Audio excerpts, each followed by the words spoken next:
కొనవే చేస్తుండే వాళ్ళ వాళ్ళ వైపు నుంచి అయితే ఇదే మాట అనేవాళ్ళు, ఇదిగో చూసారా అనేసి. తెలుగుదేశం సంబంధించిన ఫ్యాక్ట్ చెక్ కూడా దాన్ని అతను తెలుగుదేశం సభ్యత్వంతో ఉన్నాడని ధృవీకరించింది చేస్తూ. అయితే అతను వైఎస్ఆర్సీపీ ఫీలింగే ఉంది, వాళ్ళ కుటుంబం కూడా కాంగ్రెస్ వాళ్ళే, మొన్న 24 ఎలక్షన్స్ ముందు మా పార్టీలో చేరారు, ఈ అబ్బాయికి మాత్రం ఆ ఫీలింగే ఉంది, కానీ ఎవరైనా చచ్చిపోతే 2 లక్షల రూపాయల పరిహారం వస్తుంది చూసి ఇప్పుడు 5 లక్షలకు పెంచారని తెలిసి మా సభ్యత్వం తీసుకున్నాడు. ఇది అతను ఏమన్నా చెప్పాడు ఈ మొక్కలన్నీ. సరే ఒక రకంగా ఇది నిజమైతే కాదు, ఇది నిజమైతే ఇప్పుడున్న కోటి సభ్యత్వాల్లో మరి ఇలా ఎన్ని ఉంటాయో అయితే మరి దాదాపుగా 40% అయ్యే ఉంటాయి నాకు తెలిసి. మరి అంతే కదా, ఇప్పుడు వాళ్ళు చెప్పిన మాటే మనం తీసుకోవాలి కదా.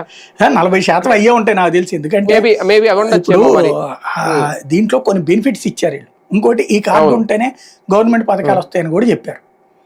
చెప్పేసేసి ఆ ట్యాబ్ తీసుకెళ్లి ఫోటో తీయడం, ఇదిగో ఇది వస్తేనని చెప్పి వాళ్ళకి ఆ సభ్యత్వం అని కూడా తెలియకుండా సభ్యత్వం ఉన్న వాళ్ళు చాలా మంది ఉన్నారు. అది వాళ్ళ సభ్యులని కూడా వాళ్ళకి తెలియదు. పథకాలు రావాలంటే ఈ కార్డు నీ దగ్గర ఉంచుకో అని చెప్పినటువంటి కూడా ఉంది. నిజంగా కార్యకర్తలు అయి ఉంటే కనుక ఇట్టు ఉండేది కాదు కదా, ఇటు వచ్చేవాడు కూడా కాదు కదా. అంటే వైసీపీ సానుభూతి పరులు లేదంటే వైసీపీ అభిమానులు, జగన్ అభిమానులు కూడా టీడీపీలో ఉన్నారు రికార్డెడ్ గా. అది అంటే వీళ్ళు అట్లా ఇచ్చేశారు కార్డులు, అంతే కదా. అది అంటే ఇప్పటిదాకా ఏంటంటే రియల్ టీడీపీ కార్యకర్తలు అనుకున్నాం మనం, కోటి దాటి ఇచ్చారని కూడా అనుకున్నాం కదా మొన్ననే. అవును. కానీ ఇది ఇట్లాగా దాన్ని ఏమంటారు, ఇదివరకేమో ఒక రకం ఎమ్మెల్యే గారికి లేకపోతే